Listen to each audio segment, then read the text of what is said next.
Hello and welcome everyone. We Weeb online, and today I'm gonna continue the story What If Naruto Was the Western Emperor Part 4. If you enjoyed this video, please give it a big thumbs up, and to watch more videos like this, subscribe to my channel. Now wasting no more time, let's begin.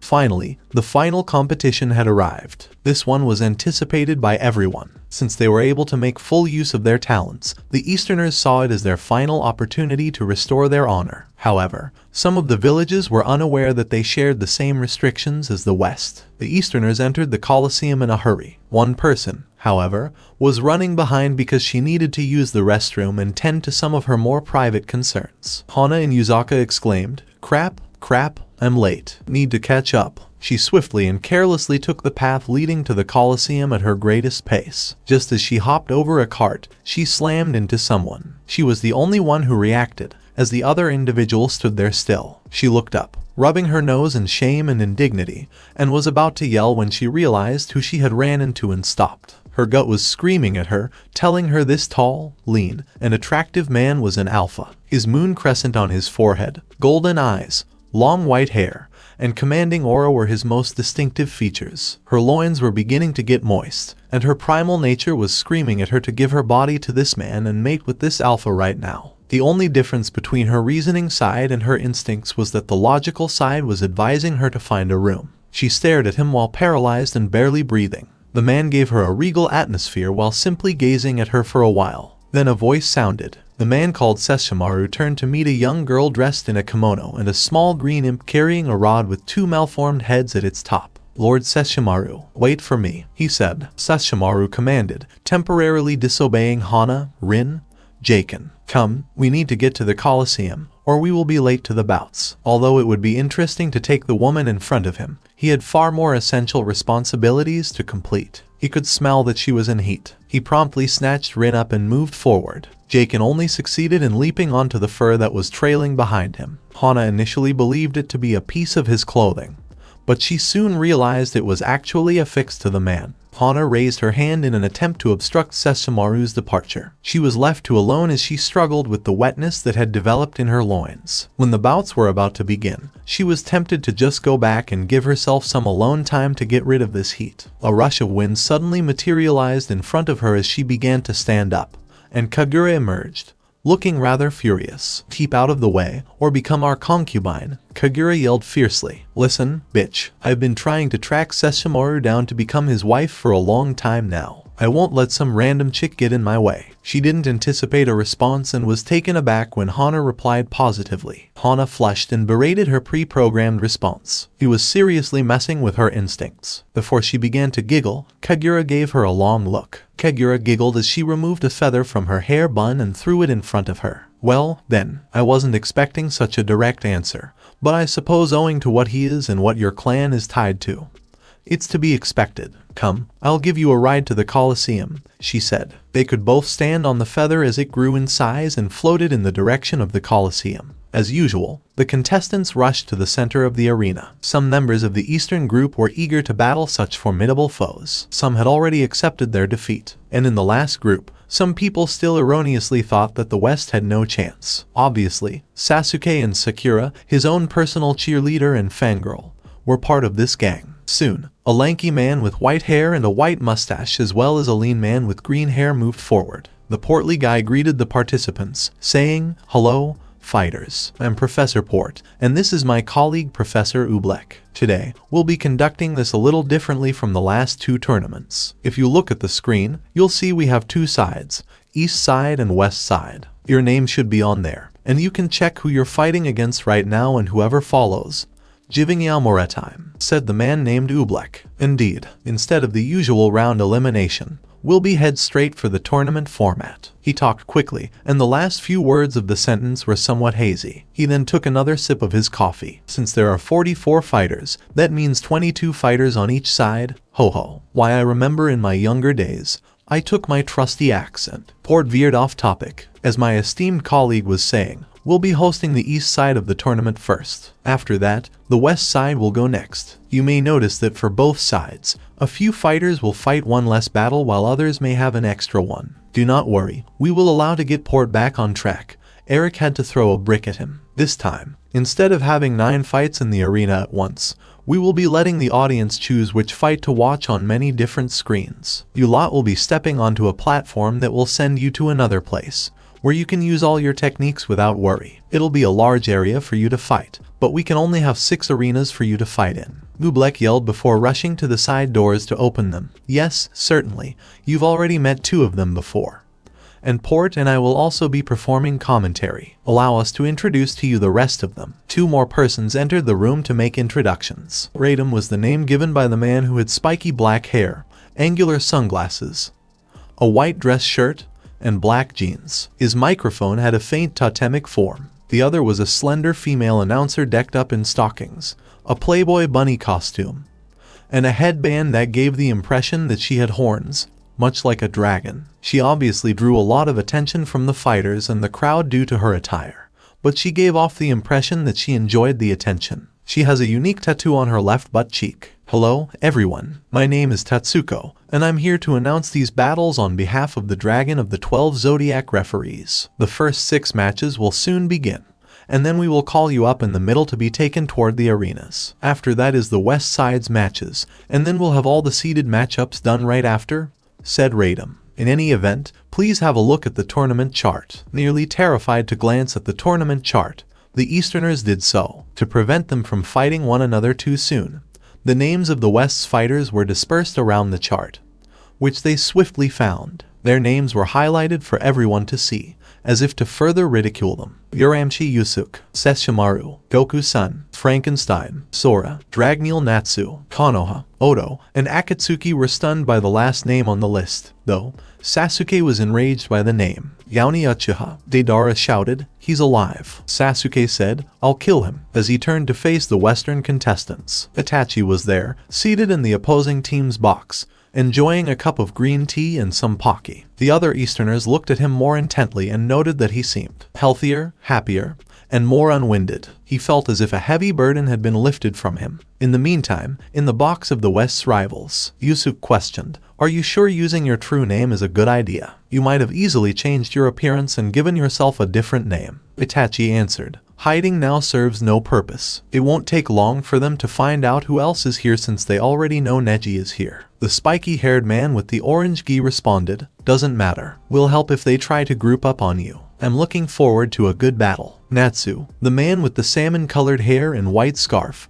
cried out, "I'm all revved up." The adolescent named Sora, who had spiky brown hair, stated, "This will be fun." He and Natsu bucked fists. Frankenstein, a man with long blonde hair and a butler outfit, and Sesshomaru agreed to just keep quiet. Everyone could see who will fight first once the first 6 bouts from the east side of the bracket were suddenly highlighted. Kiri Jounin vs Iwa Jounin in Arena 1. Shino vs Suzumbachi in Arena 2. Yes, Suzumbachi reasoned that it was time to prove to the tree huggers who was actually superior. Shino hardly slightly adjusted his coat. Sesshomaru vs Iwa in Arena 3. Rin exclaimed, "Lord Sesshomaru will triumph." Jaken, Inuyasha, Kikayo, Kagome, Kagura, and, surprise, Hana were seated at her box. Hana took advantage of the alone and questioned Kagura, "Were you serious about that? I thought you didn't accept polygamy." Kagura paused and thought, "Well, I wouldn't want to, but I wouldn't be able to handle him alone if he decides to mate. He is a Daiokai, like Yusuke-sama. I'm surprised he only has one human wife, although Yusuke-sama does have human blood in him. Most likely, his wife is enough for him, and I can't blame him." Also, she indicated the 2 people seated on either side of Inuyasha, Kikayo and Kagome. At this, Hana felt a little better. Strong alphas typically have several females vying for his seed. She did have one more query, though. So, who is Rin and is she really his daughter? Before telling how Sesshomaru encountered Rin, who was all by herself in a village when he decided to take her with him, Kagura shook her head. He cared for the kid as if she were his own daughter after she managed to burrow her way into his heart. Sora and Sai in Arena 4. Sora said, "Seems like I'm up first." Natsu pouted back, "Buo. I want to fight now," and then wished Sora success. Tenzo vs Suna Jounin in Arena 5. Suna Jounin vs Akatsuki in Arena 6. If this gets confused, I'll attempt to include an image of the tournament chart to help you understand how it works. As each announcer has already been assigned to a specific arena number, Radom yelled out, Alright, will the fighters whose names have been highlighted kindly come towards the center of the arena? Please go to your designated announcer. Ryas and Paku members will still serve as your match proctors, so heed their orders to halt. The Easterners were rather perplexed as to how they would battle until the earth beneath them suddenly lit up as the fighters appeared in front of their designated referee, an announcer. They vanished from the Colosseum before they could react. Slowly opening their eyes, they discovered that they were in separate stadiums large enough for long-distance combat. There was a lake nearby to provide water for all types of jutsu, and trees nearby to provide cover if necessary. Overall, it would be a likely setting for someone to get into a physical altercation. Kiri Jounin triumphs in Arena 1. Arena 2. Shino put up a valiant fight against Suzumbachi, having ultimately won by using his bugs to enclose his opponent in a sphere and drain Suzumbachi's chakra. He was promptly crowned the victor by Oobleck. When Oobleck described in detail what Shino had done to win, he felt justified and basked in the attention that some spectators had chosen to focus on his play. Arena 3. When Sesshomaru's adversary attempted to bury him with a number of earth jutsu, he didn't even have to move. The Iwa Nin screamed, "Haha, die you bastard die." Sesshomaru's whip, which appeared to be formed of light, suddenly appeared in his hand and split the entire earth in half. As the whip began to corrode his clothing and skin, the Iwa Nin began to scream in pain as it was wrapped around him. Kodo pronounced Sesshomaru the winner. Arena 4. Sai made an effort to observe Sora as they exchanged glances. His opponent was dressed in loose black clothing and didn't appear to be carrying any weapons. Sai charged at Sora while holding a tanto as soon as their announcer Tatsuko made the call for the fight to begin. He intended to finish this quickly in order to elevate Danzo. Unexpectedly, a weapon that he hadn't even seen Sora pull stopped his path with his sword. Sai was swiftly driven away from the conflict by Sora. Sai turned to look at Sora, who was wielding a large key and utilizing it as a blade. Kingdom Key is his signature sword, so why not use it instead of the other ones?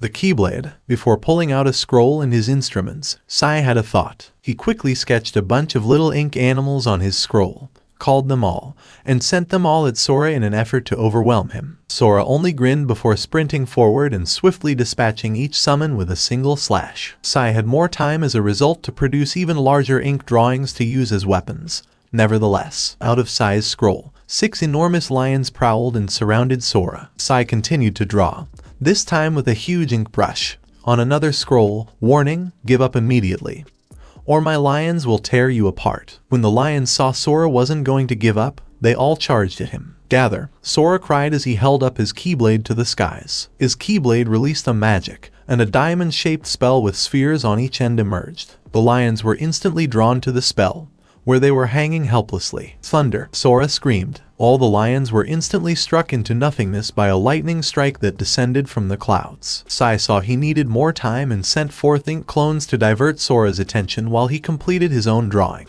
A huge tiger would appear and drag his opponent into his painting as part of the sealing maneuver. By sealing one of the Westerners and bringing him to Danzo, Sai planned to aid Konoha in learning everything there was to know about the West. The ink clones approached, and Sora's Keyblade started to shine. Shadow Blade. Sora started to dart straight through the ink clones, spinning at unimaginable angles and barely even pausing after each dash. The clones vanished right away. However, Sai was able to complete his drawing. Koshi Tanden, Fuinjutsu. From the scroll sprung a huge tiger that tried to bite Sora while screaming. Sora instantly took a small step back and then spun his Keyblade in his right hand. Splicer of Time. The tiger stopped abruptly, as though time had been suspended for it. Sora sprinted for the ink tiger and slashed it repeatedly. The tiger appeared to have received no damage at all after the first 6 blows, yet Sora persisted in moving towards Sai. The tiger's time suddenly defrosted and it attempted to bite Sora. The cut Sora had given earlier suddenly materialized all at once,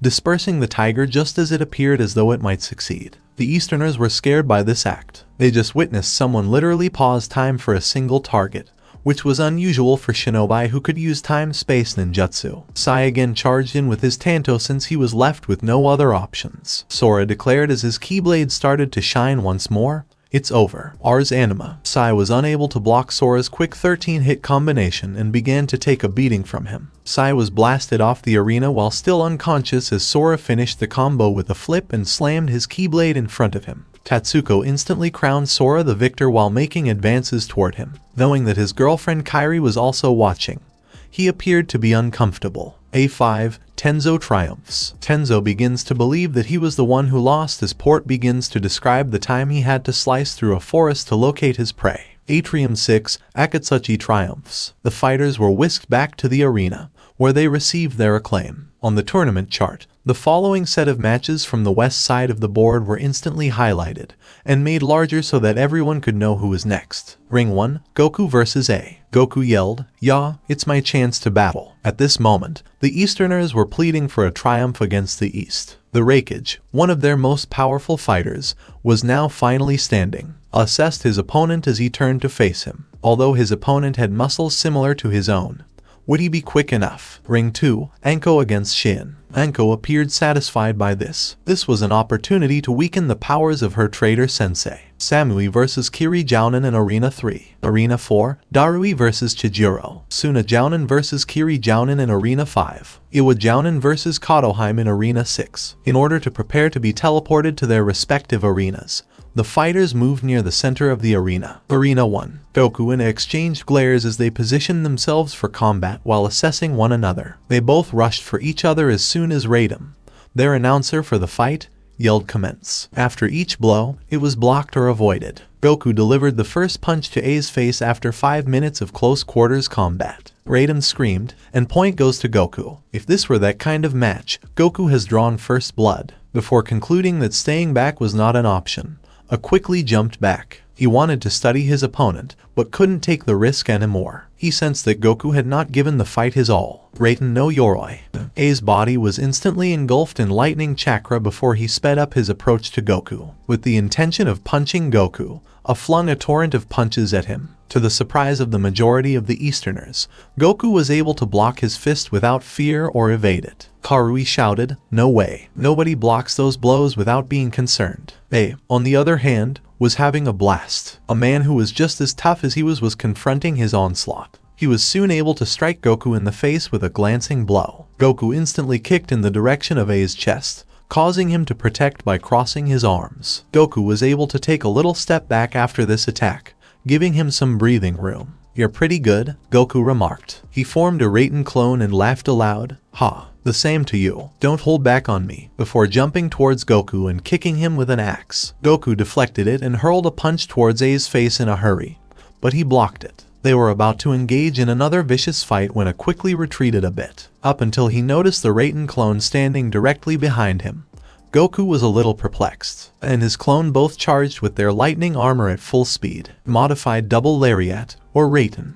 He placed 2 fingers on Goku's forehead as the two drew near quickly. He quickly vanished as the arms were ready to slam into Goku's neck and launch his head into the air. Nearly all of the Easterners exclaimed, "What? Was it the Hurricane?" O was perplexed and began scanning the area for his opponent. "Not bad," came the voice, and noticed Goku hovering in the air as she looked up. At this sight, I gasped and thought, great. The West not only demonstrates that they are better combatants, but can they also fly now? As soon as Goku saw A hadn't taken to the air, he returned to the ground in an effort to level the playing field. "Then it's time to take this to the next level," Goku replied. Kaioken. An aura of red appeared around Goku all of a sudden. The majority of Easterners believed it to be the opening of the 8th inner gate since Goku had a crimson aura that was reminiscent of a human aura. Guy felt Goku was crazy after seeing a flashback of his father doing this move. He would definitely die if he opened the 8th gate. Guy paid great attention and saw that it was different. As a result of entering the 8th gate, Goku's hair did not turn flaming red. Additionally, Goku's muscle mass appeared to somewhat grow, but he didn't appear to be taking life away. Guy came to the conclusion that this technique was distinct from it, but he was still quite intrigued by it. Rewinding to A in Goku's battle, A was perplexed by the aura and the name. A said, "Kaio what?" just before being punched and knocked flying. The Raiden clone was then destroyed by a blast of pure chakra that Goku launched from his other hand after channeling his chakra. The fact that certain warriors could launch pure chakra assaults without using any hand signs at all completely shocked the Easterners. There were few who could accomplish it, but they weren't common in the East. A cleared his throat before charging towards Goku with his lightning armor once more. He was surprised to learn that Goku had caught up to him in terms of strength and speed, though. Goku ducked an uppercut by leaning backward after A narrowly avoided a right punch before unleashing it at him. Goku decided to do a backflip instead of leaning forward after avoiding, sending a kick straight at A's chin. Narrowly avoided it before slicing Goku's neck with a backhanded blade chop. Goku deflected A's assault with his wrist. Goku attempted to punch A again with his free hand, but A's free hand deflected the blow. For a while, the action was at a standstill as each boxer tried to overwhelm the other. Goku made the decision to intensify the situation. Two Kaioken's. O was speechless by this and asked, "Times what?" before Goku stumbled backward and drew A toward him. Goku released his opponent's grasp and used his legs to catapult into the air. A felt a punch land behind him before he could gather himself. A made a powerful body first fall to the ground, causing the floor to thud and break. A stood slowly while attempting to ignore the pain. This drove me crazy. Now, his rival was more powerful and swift than he was. I tried to fight him again in close quarters but discovered that all of his blows were easily stopped and parried. Goku doubled over with a punch to the stomach before hitting him with a hammer fist. After the blow to the head, A hardly seemed to be awake. A attempted to seize Goku in a desperate attempt to use his powerbomb maneuver to change the course of the battle. Goku effortlessly avoided the desperate attempt and finished it off with a jaw-dropping uppercut. Raiden yelled, and the victor of this combat is Goku. The Easterners, particularly Kumo, were stunned to see a cage truly lose when they returned to the Colosseum. If I can catch one of these combatants, I could experiment and possibly learn even more about the body. Orochimaru mused. Demon experimentation would be novel. Arena 2. Anko gave Shin a fierce fight, but she ultimately won for Konoha by using her snakes to bite him in several crucial places, including his genitalia. Winner, Arena 3 Samui. Tie. No one advances to the next round in Arena 4 for those who wanted to read a fight between them. Sorry, I already wrote a fight using them earlier. Suna Jounin triumphs in Arena 5. Kodoheim triumphs in Arena 6. Since there are only 4 seeded matchups for both East and West side, Eric said, "Alright, let's skip the break and get right to the contests." Temari vs Shikamaru in Arena 1. Shikamaru's side. Ugh, annoying, I'm against her again. Suna Jounin vs Iwa Jounin in Arena 2. Baki against Kiri Jounin in Arena 3. Arena 4, Itachi against C. Eric yelled, "Will the boxers please step up to the plates?" C didn't appear to be enjoying his battle with Itachi and appeared to be quite terrified. How much did Itachi's reputation here grow given that he was already legendary back in his home country? Temari appeared to have a strategy set for Shikamaru as the warriors prepared,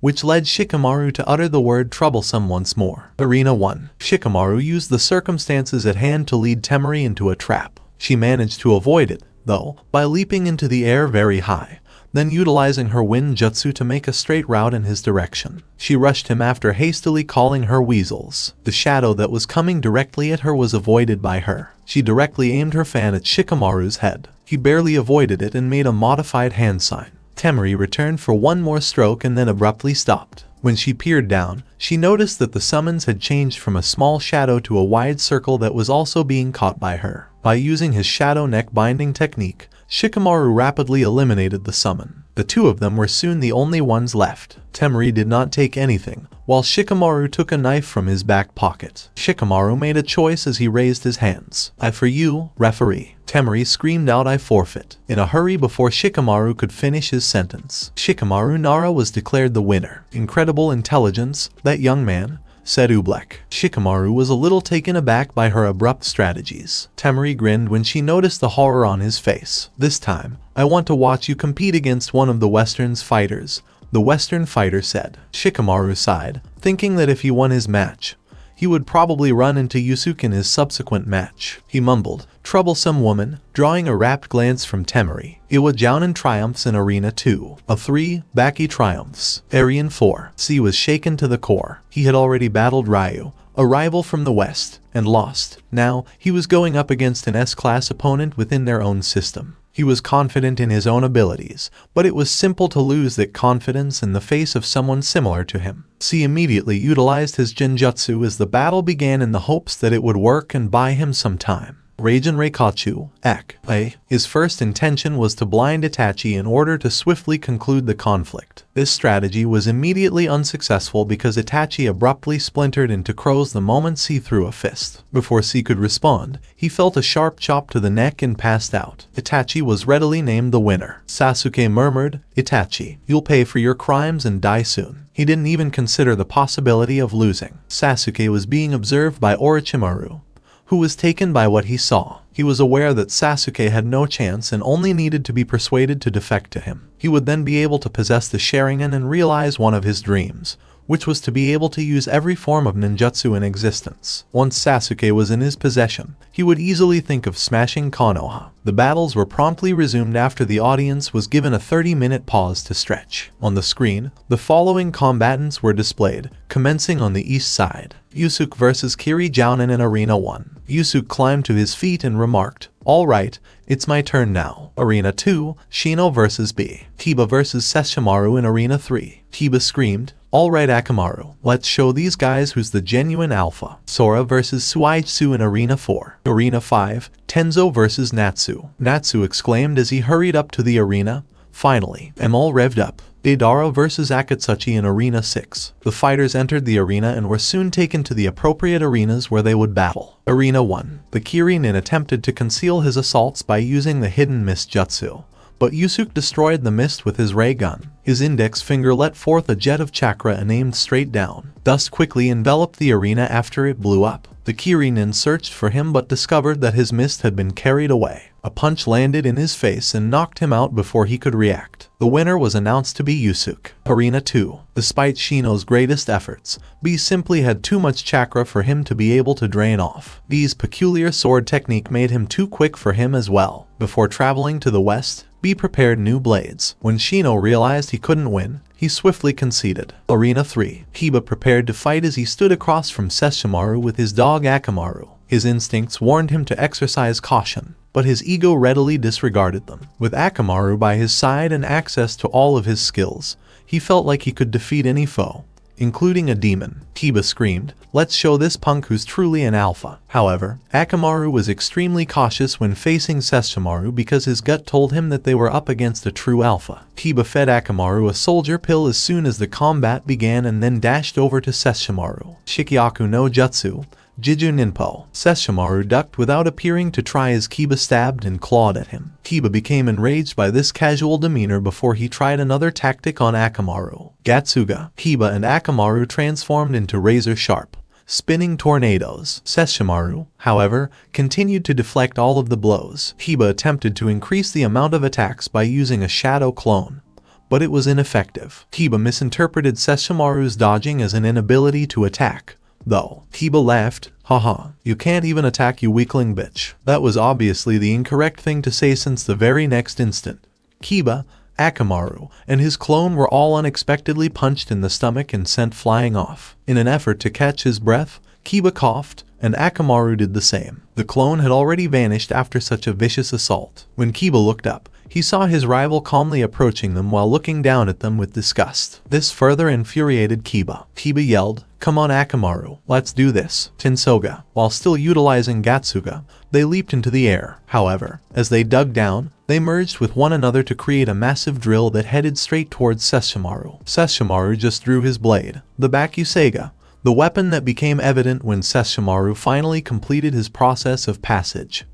Instead of attempting to avoid it, he first considered employing the explosive corrosion wave but ultimately chose to use a conventional strike that was filled with demons. Don't be too harsh on this helpless fool. He flung his blade right onto Kiba's strike, causing a big explosion. With cuts all over their bodies, Kiba and Akamaru were forced out of their attack. However, Kiba's dignity prevented him from giving up. "That's it. Let me prove to you why I'm the Inuzaku clan's alpha and you're just a dirty Omega mongrel," yelled Kiba. Returned to the stands. Kiba's remark made Inuyasha wince. "Uo, that dude is screwed." His spouses shared his opinion. Hana wanted to disagree, but she knew that Kiba would come to regret what she had said. Jaken and Rin were yelling in support of Sesshomaru. Kaguya could only grin in anticipation of what lay ahead. Kiba's outburst made Naruto and Hinata cringe as well because they knew he would soon be in excruciating pain. Returning to the execution site, I refer to Arena 3. Before they both rode upon Akamaru, Kiba created a second copy of himself. Henge Santoro, Jinju Kongo. The three-headed wolf that was Kiba screamed, "Beat this." He instantly felt Sesshomaru's overpowering Kai coming at him before he could attack. He saw Sesshomaru's eyes turn blood red, and he was unable to move. His expression was becoming more ferocious as the wind grew around him like a terrible hurricane. he was suddenly enveloped in a pink aura that caused him to vanish. The pink light rose into the air and bounced around for a while before coming back to Earth. Instead of Sesshomaru in his typical form, a huge, vicious white dog demon stood in his place, easily towering over Kiba's shape. Kiba attempted to attack since he was not easily deterred. Gatenga Uiga. Kiba pivoted quickly in the direction of Sesshomaru, who deflected the blow with a careless swipe of his paw. After Kiba's attack was interrupted, it flew into a few trees before coming to an end. Sesshomaru jumped on him and put his paw on Kiba's neck before he could stand up. Sesshomaru uttered a low growl to make his point. Listen, you little mutt. If you were to compare yourself to the other dogs in the hierarchy, you wouldn't even be a beta. You're an omega, the lowest of them all, and you don't know your place. Maybe you'll figure it out in the hereafter. Tatsuko, the announcer for this fight, was unable to quickly declare the winner. Sesshomaru used his other paw to strike the Omega, intending to kill him. However, the proctor who had been with the announcer prevented him from continuing. The strike was stopped with one hand by Ryzen Paku's elder, Hayato Furinji. The elder declared, "That's enough. This conflict is ended. There's no need to kill." Sesshomaru grumbled but followed orders. Despite his disdain for most people, he had respect for the people of Ryzen Paku, especially the elder, who could easily outfight him when fully powered. Sesshomaru was declared the winner by Tatsuko, who had at last gathered her composure. Akamaru and Kiba took the place of Kiba's wolf form and his ordinary form. After their near-death experience, both were shivering and certain that their opponent was the Alpha and that, in comparison to him, they were only Omegas. Although it was embarrassing, they knew better than to challenge the hierarchy. Arena 4. Suigetsu sliced at Sora, who deflected it and then returned fire. Suigetsu typically wouldn't mind because the standard swords back at the east didn't harm his liquid form. Suigetsu changed his typical reckless approach as a result of Sora's Keyblade damaging that defense and bypassing his customary line of defense. Damn it, why do these Western fighters constantly have weapons that can easily avoid my water form? However, Suigetsu, he had no time to think any further as Sora threw his Keyblade,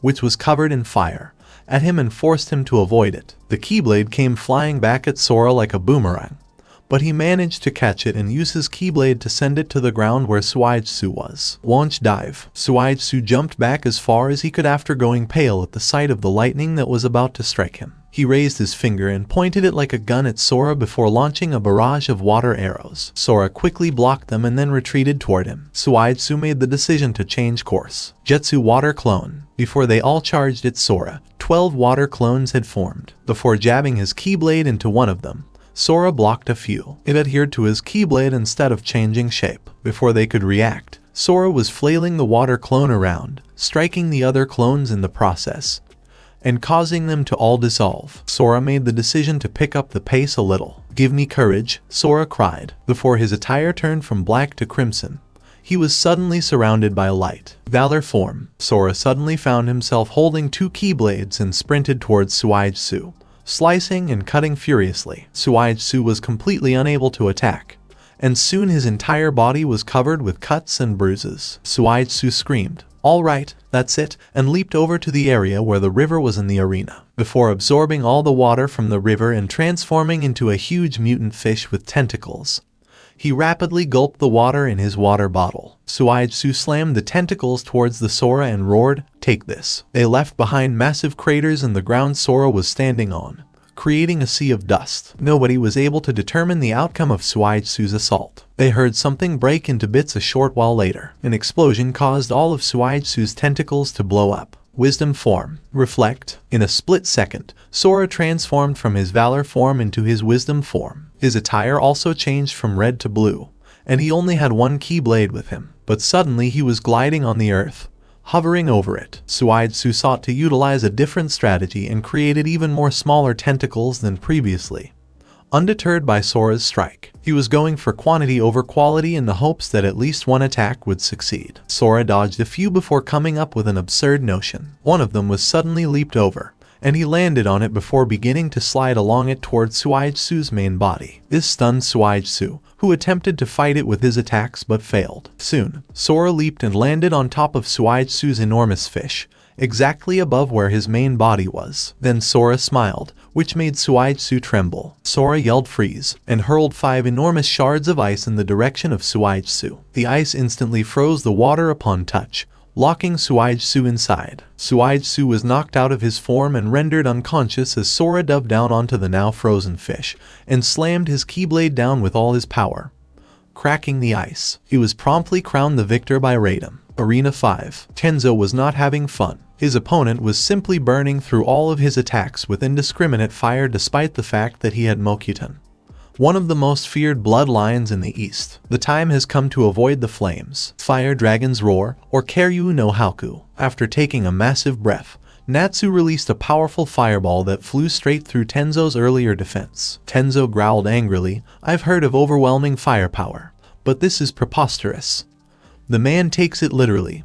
Before cloning some wood, he intended to fool Natsu, approach him from behind, and put an end to it. Natsu was already approaching them with both of his hands on fire before they had a chance to disengage. When the flames are combined, the phrase with a flame on the right hand and a flame on the left hand is pronounced Karyu no Kon. As soon as Natsu joined his hands, a massive explosion occurred, centering Tenzo. His clones surrounded him in an effort to deflect the majority of the blow because he was unable to create a replacement in time. Tenzo was launched senseless into the air and into a neighboring river. Natsu became victorious. Deidara triumphs in Arena 6. The screen rapidly showed who will be fighting next on the west side of the chart when the east side's battles were finished. Arena 1. Goku vs Kakuzu. I wonder how much power I can extract out of it, and it'll be fun to take on his heart for my horde, thought Kakuzu. Orochimaru vs Anko in Arena 2. In preparation for taking revenge for all those years, Anko scowled at her former sensei. Orochimaru only grinned menacingly. Frankenstein vs Samui in Arena 3. Iwa Jounin receives a pass in Arena 4. Suna Jounin vs Suna Jounin in Arena 5. Sasuke vs Kodoheim in Arena 6. If Naruto hadn't requested Hisoka to silence Sakura,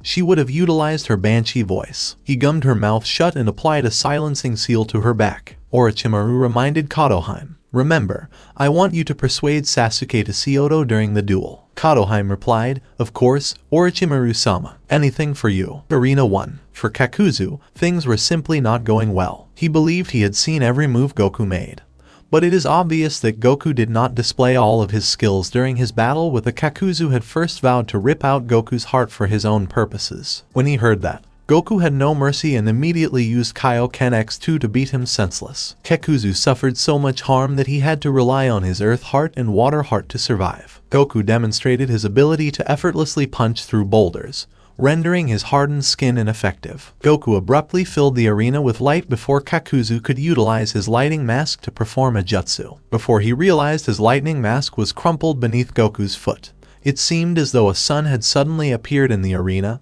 and briefly rendered him partially blind. Kakuzu hurriedly drew the lightning mask back and exclaimed, "That is it. I'm tired of losing my hearts. I don't even care if I destroy your heart before I can use it. Just die." It had just enough left over to launch one final significant assault. Katen, Zukaku. His fire mask opened up and a massive burst of flame gushed forth. Futon, Atsugai. His wind mask opened up and blasted wind from its mouth, causing the fire to grow even bigger. Raiten, Giant. Kakuzu himself channeled lightning into the blast. Triple element jutsu, Chaos Impulse. Goku didn't even seem worried at this huge attack that was coming towards him. Instead, he planted his feet down, focusing his chakra before putting his hand together behind him. Energy could clearly be seen gathering in his hands. Ha-me. Ha-a. A huge blast of blue energy left Goku's hands as soon as he put them in front of him. Both attacks met each other in the middle of the arena, causing it to be a stalemate. "Give up now. It's useless to struggle. I'll kill you and get my hearts from your pathetic friends," yelled Kakuzu as he tried to channel more chakra into his attack. Then he heard something he wished it wasn't true. "Kaioken," yelled Goku. "Nuo," said Kakuzu in disbelief. "Times," continued Goku,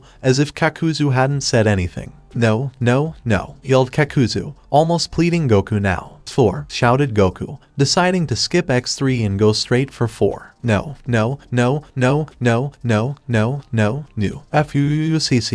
yelled Kakuzu as his attack was pushed back even further and dispersed, leaving him to take the full brunt of Goku's attack. The attack carried him out of the arena and into the barrier that had been placed all around each arena. When Goku's attack finally dispersed, Kakuzu was barely alive with all his masks shattered and unconscious. Arena 2. Anko screamed in pain. She was clutching on the nape of her neck. The curse seal that was on her neck was acting up, and she had no way to stop it from hurting. Orochimaru just grinned, relishing the fact that his latest victim was his first disciple.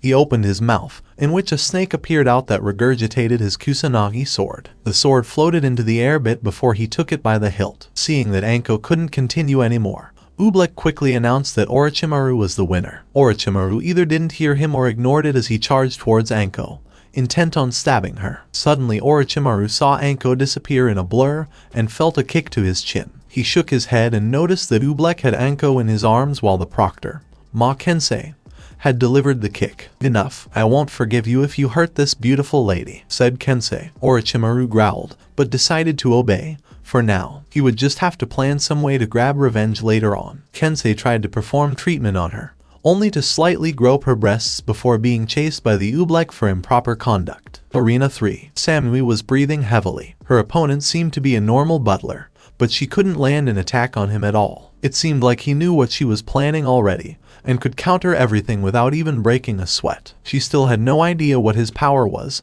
as he stuck with the basics taijutsu. She remembered Yujito's warning about this opponent, but she couldn't imagine she would be this helpless. She decided to forfeit, thus letting Frankenstein go on to the next round. She didn't feel like fighting Orochimaru even if she did win. Arena 4. Iwa gets a pass, but gives up on account he freaks out he has to fight Itachi next round. Suna Jounin triumphs in Arena 5. Arena 6. Kotohime managed to ensnare Sasuke into her hair. Sasuke easily cut through it, but not before Kotohime whispered into his ears, "Come to Oto, and all your dreams will come true. Whether it would be power, women, or riches, Orochimaru will personally welcome you. Only the strong woman shall become your wives to sire your children and bring back the Uchiha to glory." Sasuke savagely kicked her away, but before he could follow up on the attack, Kotohime announced her intention to surrender. As they were whisked back to the Colosseum, Sasuke took time to actually contemplate his decision to defect. And with Kotohime's word, his decision to defect was growing stronger. Everyone hurried back to their chosen refuge after Eric proclaimed that the fights would begin tomorrow. Shikamaru was trying to plan out how to fight against Yusuke. Baki was terrified of fighting against Goku. And Orochimaru was planning on how to put his seal on a Western competitor to influence him to defect to him. Many of them asked what Hana had learned, seeing as she had actually sat in the audience with some of the Westerners. But she told them there wasn't much to learn. The Raikage was contemplating on how the Emperor when B started to rap again. He had to put those thoughts on hold to do a drop kick on B to stop making a fool of himself. After subjecting B to a few brotherly punches, he found himself alone with his village members. Samui quickly took this time to approach A. Yujito Nisama gave me a letter and told me it was for you specifically. She mentioned something about putting a good word for us, and that the Emperor of the Imperial West would be willing to meet with us tonight. She specified only you, B, and me could come, whispered Samui. I didn't need long to think about it and immediately accepted when he read the letter. Later that night, when everyone was asleep, A, B, and Samui snuck to the meeting point, where they were blindfolded and lead teleported to the palace by Goku. They were quite shocked to see that the Emperor was Naruto, but quickly got down to business. They soon agreed on a non-aggression pact with some trade agreement. It was not as lenient as Kiri's or Suna, but it was expected since Neji still had a slight grudge on Kumo for what happened to his father. Meanwhile, Utakata was talking to Naruto and 3 other people, as Yujito was still with Samui. "Are you sure you want to come out like this, Naruto-sama? We don't necessarily need you for this part of the tournament." The others agreed. "Thanks for the worry, guys, but I still plan to do this." "Don't worry, those that don't know won't suspect a thing. That's what shadow clones are for," replied Naruto as the night crept in. The next day rolled out faster than the Easterners expected. As they got to their seats, Temari and Hana were actually invited to sit with Kagura in her box again. Sasuke was debating accepting Orochimaru's invitation as everyone took their seats. All he now required was a route there. An announcement came before he had a chance to consider this further. "All right, everyone, I hope you're as thrilled as I am," yelled Eric. "Today is the final day of this competition, and since just one fight will take place, everyone can focus on it. Even the Emperor and his consort are pleased. All the fights will be held in the Colosseum once more." The Emperor and his consort were already seated when the Easterners turned around to look at them. Those who already knew who he was just grinned, knowing that his identity would soon be shockingly revealed. "Indeed," Port exclaimed. "Now, just in case the seals aren't enough,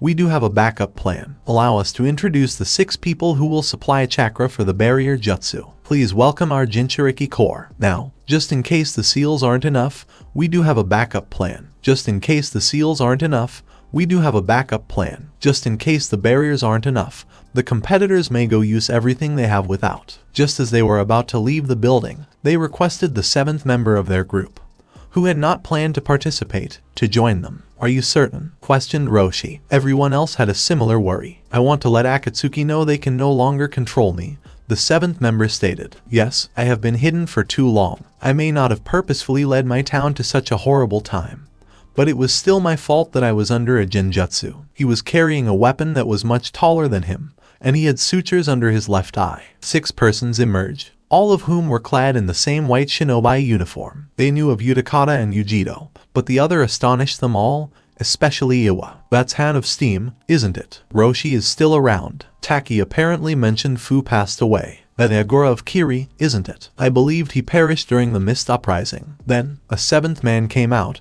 wearing the same outfit as the others. His sun-kissed golden hair was plain to see, and Konoha gasped as he realized it was Minato. The man was a close clone, or so they believed, but closer inspection revealed that the eye shape didn't belong to him, and the whisker traces revealed who he individual really was. "Is that Naruto? Is that?" yelled Aruka. The demon of Konoha was actually residing in the West, still alive and part of the Imperial West.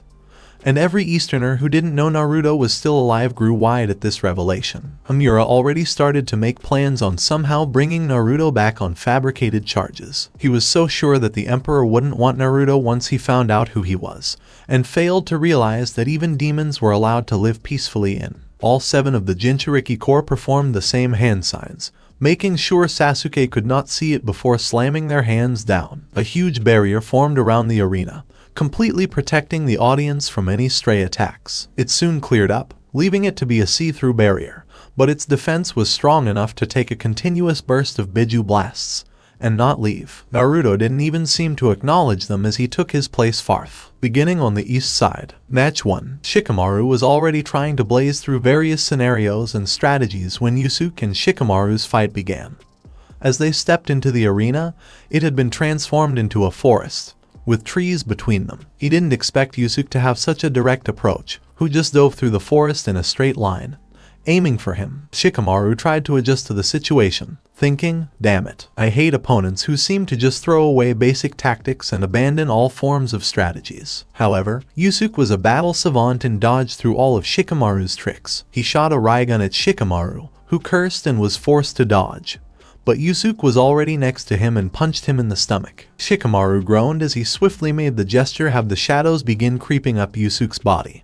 Thinking it was a marvel, he was still conscious after that punch. The end. Shikamaru, who was troubled by Yusuke's smile, questioned. Yusuke grinned, "Look below and see who should give up." There was no way for Shikamaru to avoid that shot, and his attacks could not kill Yusuke quickly enough. Then, he had a thought. Did Yusuke plan so far in advance that he purposely let himself be captured by the jutsu just to have his other hand prepared? Shikamaru looked down to see his opponent's left hand already in the shape of a gun, with chakra already gathered on the index finger ready to fire. "I renounce. This game is very difficult." As the fight came to a close, Yusuke hooked his arm across Shikamaru and grinned madly.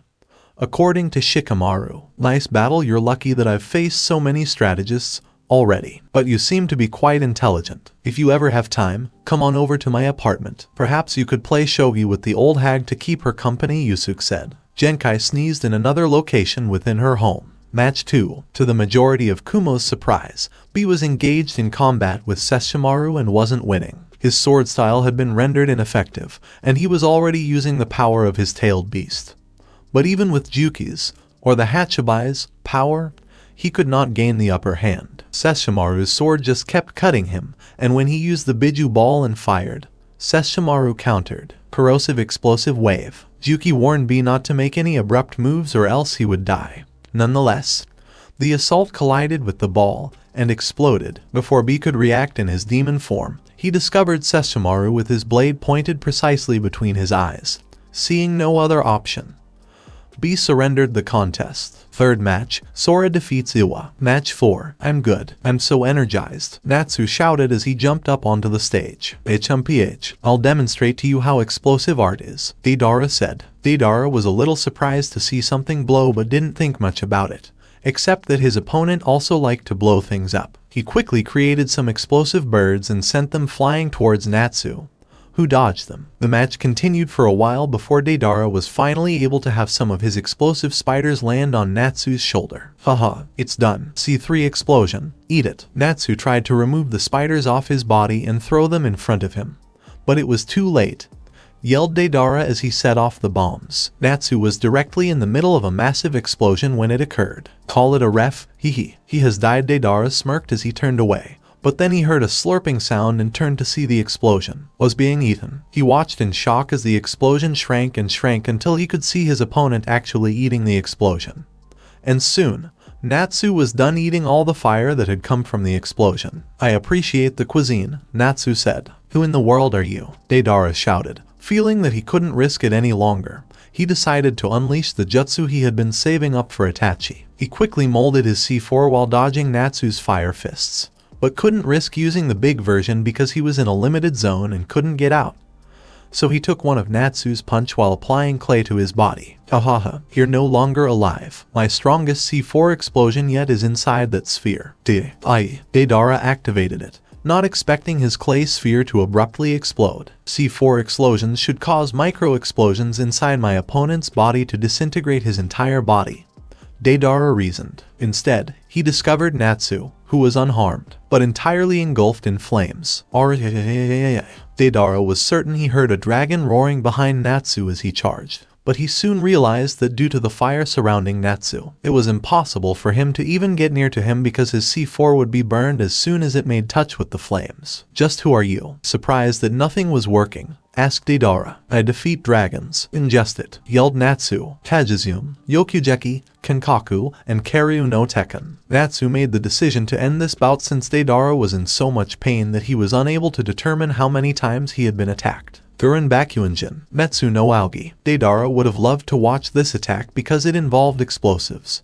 but he was in no condition to do so after being struck by it and knocked unconscious as he was sent flying off the arena and into the barrier. Natsu raised his arm as he was pronounced the winner. North side. Match 1. Baki automatically lost because he had no interest in seeing how many hits from Goku he could take or how far he could push Kaioken. Match 2. A simple pretty boy butler shouldn't stand a chance against him, Orochimaru thought as he looked at his opponent. If you want to survive, why don't you forfeit the game? Or even better, let me test my hypothesis on you. Your physique will undoubtedly be a very useful asset, since I am the world expert in human modification, sneered at Orochimaru. Orochimaru had spoken the wrong thing.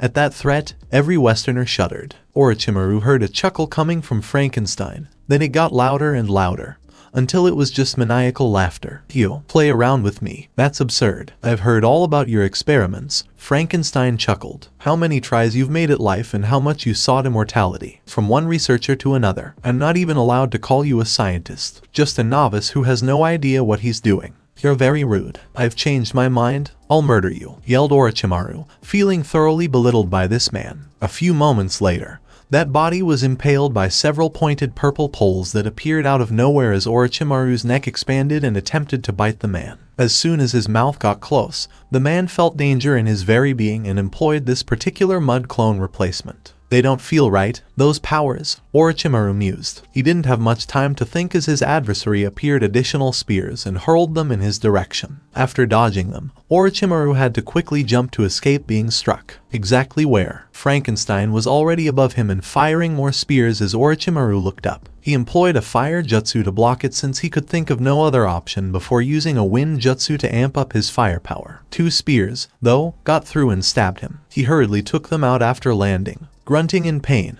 in the hopes that his white snake strength would repair the harm. He then discovered that those spears had somehow rendered his healing abilities entirely useless. Although this poison was completely unfamiliar to him, it gave off the impression that it was poison. In front of Orochimaru, Frankenstein abruptly remarked, "Repeat what you said earlier. You are the global expert in altering human behavior, so why would you want to use me as a test subject?" Orochimaru roared, leaping back a good distance. "You'll pay for that." He removed the seals on some scrolls. He saw 2 almost dead bodies there. Orochimaru swiftly smashed his palms into the ground after breaking a few seals. Ito Tensei Kuchios. Coffins suddenly engulfed the 2 bodies. 2 bodies that appeared to be decomposing emerged as the casket doors slowly opened. I yelled, Orochimaru, how dare you, as the rest of Kumo likewise erupted in anger. Gaara yelled with the rest of his people, that bastard, as he revived the third Raikage and third Kazekage.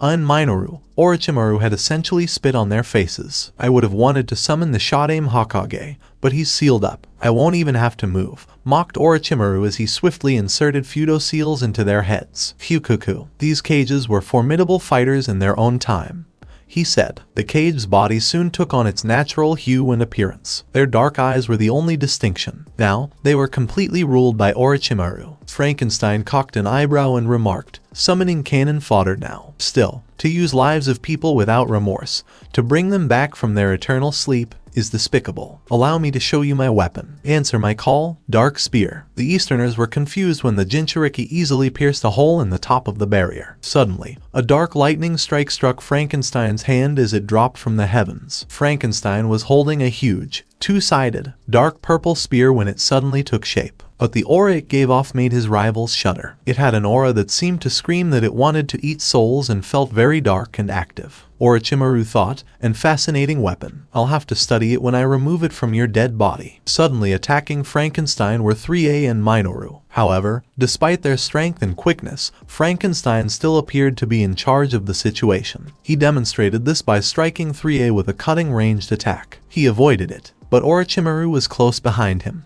requiring him to avoid it as well. Frankenstein asked mockingly, "What's wrong? I thought you said you didn't need to move." Along with his summoning, Orochimaru snarled and assaulted the man. Suddenly, Frankenstein actually flung his sword right at him, stabbing Minoru in the stomach. As Minoru attempted to draw the weapon, Orochimaru firmly retorted, "It's worthless. My summons are truly immortal and can't die by physical means." His self-assurance was dented as he observed Minoru unable to remove the weapon. Instead, the weapon began to grab onto his hands and spread corruption throughout his entire body. The remainder of the Easterners, including Orochimaru, gasped as they watched the weapon slowly eat Minoru. The Fuda seal was broken by the corruption, allowing Minoru to reclaim his free will. Before the weapon abruptly blurred everything around him and created a dark whirlwind, he gave Frankenstein one final glance and grinned as if to say thank you. Only the spear in the dirt was all that remained. As he ordered 3A to assault Frankenstein, Orochimaru yelled angrily, "What did you do to my summon?" Before deflecting 3A's attack, Frankenstein raised his hand and called his weapon back to him. Frankenstein curtly remarked, "My weapon liked him," without any further explanation. After deflecting 3A's assault, he launched another one that left a sizable gash in his body. The wound was contaminated by Frankenstein's magic, which made it heal much more slowly than usual. With just two adversaries to contend with, Frankenstein quickly consumed 3A with his spear. By this time, Orochimaru was genuinely scared of him. He was no longer able to summon them because his summons had somehow been eaten along with their souls. He lacked another nearly dead body to employ, and all of his jutsu were ineffective against this opponent. He considered utilizing Manda but ultimately concluded it wasn't worthwhile. As the spear was ready to stab Orochimaru between the eyes, he hastily conceded. Match 3. Itachi receives a free pass because his opponent withdrew prior to the bout. Match 4. Actually, the Sunanin were working against Sasuke's chances of triumph. Sasuke's fury increased until it finally burst. Sasuke cried out as his eyes changed into the Manjikayo Sharingan, a kaleidoscopic variation. "I will not let some low-life peasant stop me from exacting my retribution," Itachi murmured. So, he too has obtained it. But the price he paid for it. He basically made up a story about how he got his to his brother. In actuality, he was so devastated by witnessing Shisui commit suicide that he developed his talent. However, he continued to hold himself accountable for his inaction. When they first saw the Manjikayo Sharingan, Naruto and Hinata both scowled. Their spies at the Pikara merchant house provided information on Sasuke's acquisition of it, including when and how he allegedly adopted a follower and treated him as a brother. The two became nearly inseparable as they grew closer. Sasuke gave him a Chidori through the heart when the disciple turned Chunin, while the disciple is said to have given him his Manjikayo Sharingan. For committing such a crime, the Shinobi Council planned to punish and even put him to death. He was only fined and given a smack on the wrist after the elders and the civilian council intervened. But this still didn't explain how he got it to them. Itachi explained to them that he only acquired eyes as a result of a horrific event. It shouldn't have been terrible enough to activate it since Sasuke didn't hesitate in the least to kill his own disciple. Sasuke activated Susanoo, the purple skeletal level 1, and launched a barrage of attacks. The Sunanin forfeited since he had no choice because he realized he had no chance. But before the referee could make a decision, Sasuke struck. Amaterasu, die. Unexpectedly, the Sunanin caught fire. It refused to burn off even when he rolled to try to smother it. Sasuke mocked him, saying, "You are a fool to oppose me. Die, knowing you are consumed by flames that will burn you for 7 days and nights and are impossible to put out." Next to the burning man, Natsu and Sora arrived out of nowhere. Sasuke laughed, believing there was nothing they could do. Natsu only lightly touched the flame, yet he wasn't burned. Natsu then began to breathe in, consuming all of the fire that was on the burning man. As soon as the fire was extinguished, Sora used cure to instantly heal the man and then brought him to the medical tent. This infuriated Sasuke. He was unable to execute his brand of fair justice because of these idiots. Natsu roared to the skies and blew the extra fires into the sky before he had a chance to react. He finished and patted his belly. Natsu said, "Phew, those are some good flames. Flames that burn for a long time." As Sasuke moved closer to Natsu, members of Ryuzen Paku suddenly surrounded him. Sakaki yelled, "Try it. Give me an excuse to toss you out of here." Furinji Hayato warned, "Take one more step, and you'll find yourself in a world of pain." Before leaving the arena, Sasuke muttered a few expletives. He smiled at Naruto as he passed by. Sasuke mocked, "How does it feel to see me still above you? Dope." Team was actually standing above a pile of shit when Naruto only grinned back. Team, the only thing you're standing above right now is a pile of shit. Sasuke noticed that his foot was in fact on top of a mess of poop when he looked down. As everyone laughed at him, he grew angrier and huffed as he walked away with as much dignity as he could. The audience was granted an hour pause to take care of any business. Despite Sasuke's reluctance, all warriors were restored to full health. The matches were soon back up. Yusuke vs Sesshomaru, Match 1. With a well-placed Ryukuten to Sesshomaru's gut, Yusuke just about prevails. Second game, Sora vs Natsu. Natsu and Sora engage in combat utilizing their best techniques. Finally, Double Ko. Match 3, Frankenstein vs Goku. Even while Goku may not be intelligent, his fighting instincts are actually quite dangerous. As a result, Frankenstein's intentions are interrupted several times. Kai-Ken multiplied by 10 gives Goku the victory. Fourth match, Itachi vs Sasuke. Sasuke glared venomously at Itachi. The time has come for him to exact his clan's just retribution. The time has come when he would be free of his shadow. This was the day Itachi would pass away in public. This is where begin. Sasuke was startled out of his violent thoughts as he saw a sickle kick coming straight at him. He just managed to avoid it before getting a back kick to the gut. After being kicked backward, he rebounded by performing a backflip before slipping to the ground. 5 kunais were flying in his direction as he looked up, sharing an active. He blocked them with his kunai, but as he was about to swipe his right hand to stop the last one, a foot fell on his right arm. When he turned to face the approaching axe kick of Itachi, he grew pale. Even though he had to block with his left arm, the force of the blow nevertheless rattled his body. He leaped back and turned to gaze at Itachi, who had just vanished among a flock of crows. "You remain frail, I say." Itachi was pointing his kunai at his back and had his Sharingan activated as Sasuke turned to look behind him. Itachi remarked, "I don't know how I ever thought you would be the one to save the Uchiha name." Sasuke gave the hand signs for his preferred fire jutsu as he jumped away from him after becoming alarmed. Itachi easily avoided a massive fireball that was aimed at him. A Fuma Shuriken sped toward him. When Itachi dove, he noticed that another one was hiding in its shadow. He jumped into the tiny space between them. Upon observing this, Sasuke grinned and pulled the cords he had fastened to the shurikens. 2 of the blades split off and were directly aimed at him. Itachi would not have been able to avoid it if he was still sick with guilt and had worn out eyes from being mistreated as a disability. He did, however, discover the best medical professionals and therapists in the West,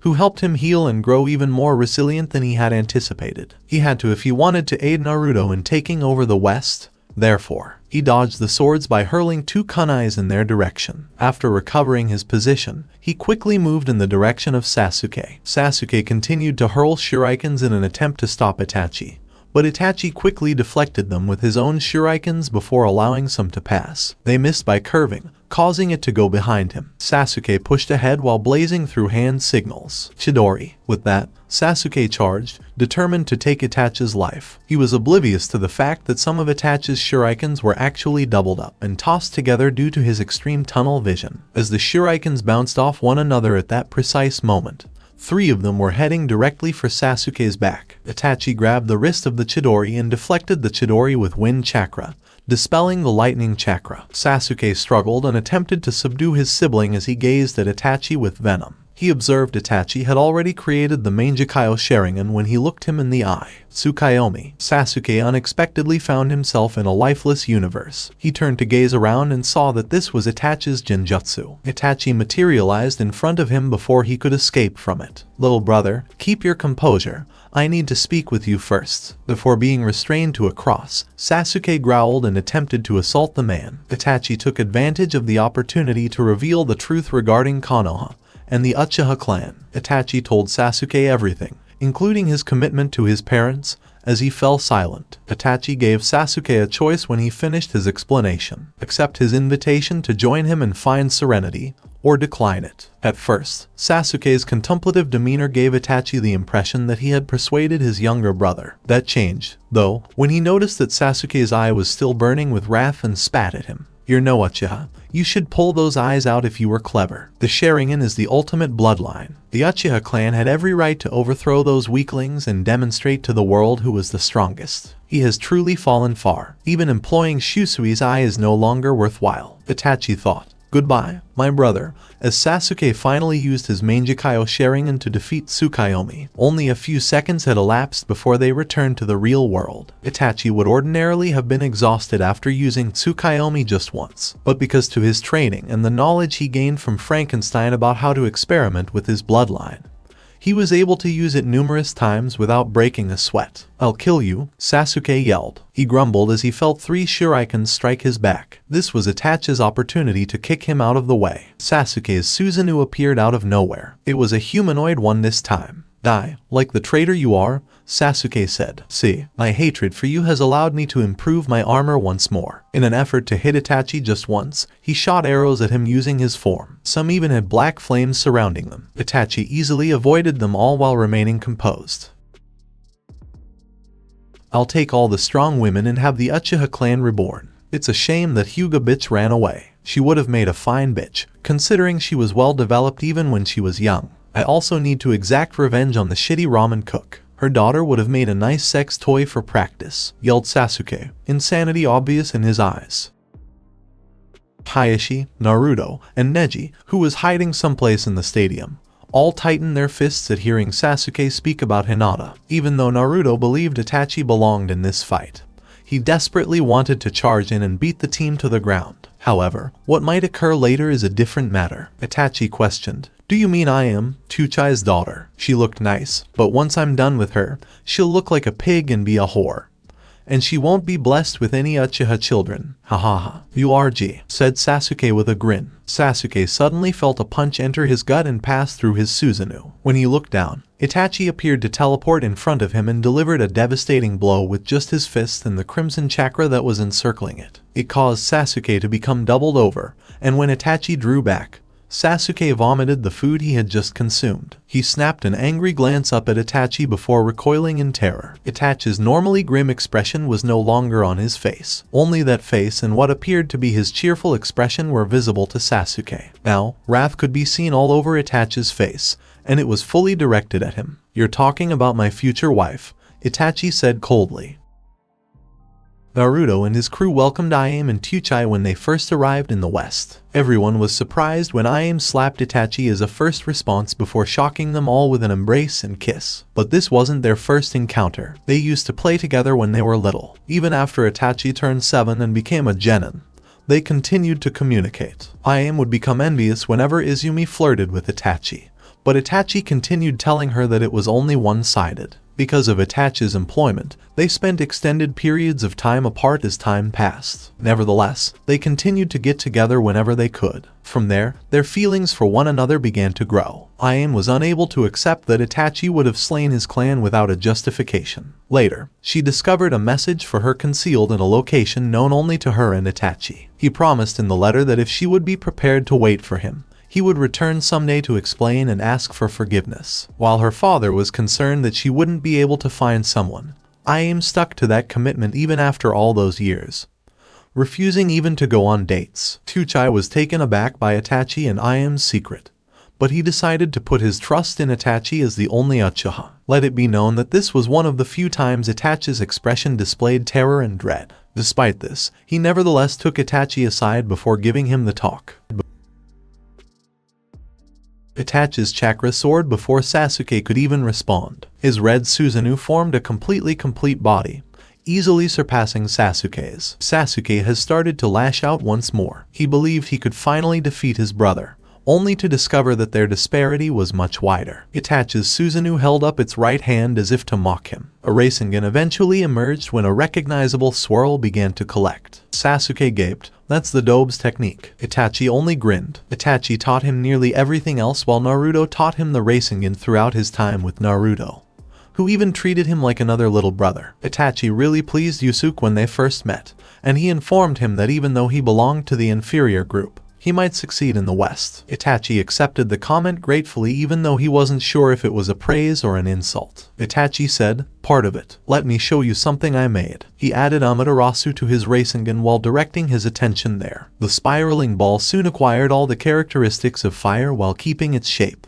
I'm not putting this in Japanese since I'm not sure how it would function.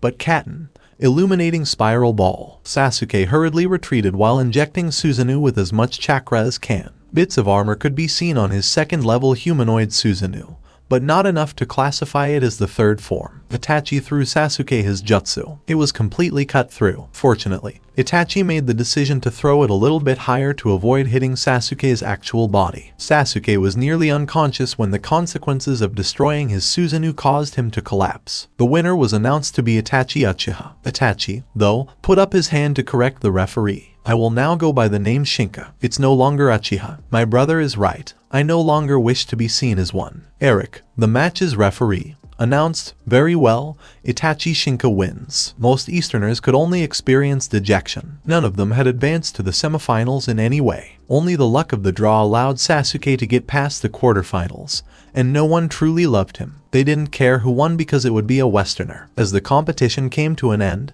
Yusuke emerged victorious. Mifune asked Han, who was the closest to them, to deliver a message to the Emperor as they all returned to their individual homes. Han was startled that a person from the East would actually address him with such courtesy, but he explained it as being in keeping with the samurai code. Mifune was still keen to exchange cultural information with Tetsu by inviting some of the swordsmen over in the future. Han bowed and requested that the Emperor receive the message. Sasuke decided Konoha had surpassed its purpose as they made their way back. He was moving to Oto and would return there one day to exact his retribution. "Plan your route there now." Hana was coerced to divulge information by her village, but she remained silent. She wished to preserve her chance of bearing Sesshomaru's children. Soon Sakura was pleading with the Emperor for a meeting, saying that the Emperor should be humbled and honored that Konoha wanted to see him. She yelled about Naruto as well, up until one of the Brotherhood members put a silencing seal on her and knocked her out, saying she was raising a commotion. He wasn't actually held accountable for that. They began to pack everything as soon as they got back to their homes. They would depart the following day and start fighting once more. But Tsunade wasn't about to give up so simply. She approached a Brotherhood member and demanded the Emperor's presence as well as a private meeting with Naruto. The man replied with a nod and then vanished into the shadows. Tsutomu was indignant. When he sold the demons to Akatsuki, he believed that he also got rid of Kuretsuchi and those two demons. They posed a danger to his authority. Now that he knew they had survived, the fact that they were residing in the West was much worse. That is, not anymore. Tsutomu would issue demands, threatening to start a war unless they returned. He didn't realize how much trouble that would get him into. Or was doing something with his yelling and shouting brother B, who claimed he wanted to hang out with the Jinchuriki Corps. Only after several minutes of rapping, whining, vowing to return, promising to bring him back, and after Yujiro made the same promise, did grant him permission, but it didn't stop him from putting B in a headlock. Furious, Orochimaru was. The Brotherhood men seized Karin and vanished as soon as they returned. They explained that she was in Uzumaki and belonged where her clan was when asked why. Karin was the person Orochimaru would lose for allowing Zetsu to trespass. They also warned him. It was too late for Orochimaru to give that girl a cursed seal or some kind of spying apparatus. Orochimaru pondered the best way to inform Pain of this. Zetsu was dead. All the fighters were defeated, but Itachi and possibly Kasame were still alive. Since they still had one more day before they had to take an airship back, Everyone went to sleep. Morning arrived quickly, and Tetsu had already negotiated a deal with the emperor. Mifune is dismissed, and then the Iwa congregation comes. Han, Roshi, and Kuretsuchi, according to Tsutomu, betrayed Iwa and should be handed back to them immediately or else war would be declared. They intended to have Kuretsuchi executed, hold a fixed trial, and hand over Han and Roshi to Akatsuki. They were immediately dismissed for making such an absurd request. Because Iwa erred and they were allies, Oda was not allowed a hearing. Konoha was soon to meet with the emperor for the first time. Tsunade was anxious because she wanted to meet some of them again, including Naruto. Asuma only wanted to make sure his nephew was still alive while Hayashi badly wanted to see his kids. The group's darker members,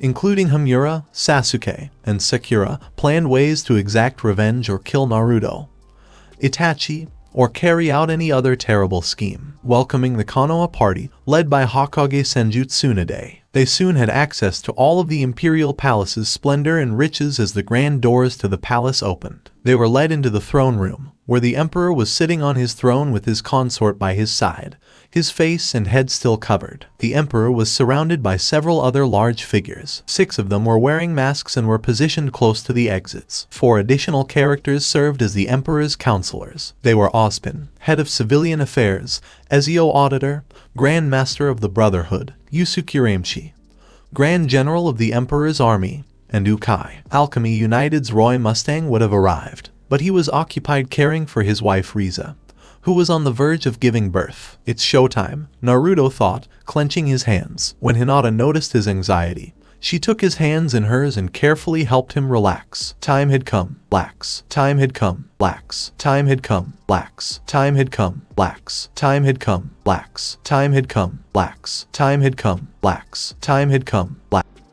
I will continue the story in next part, so turn on the bell notification so you never miss an upload. Till then, we weeb offline.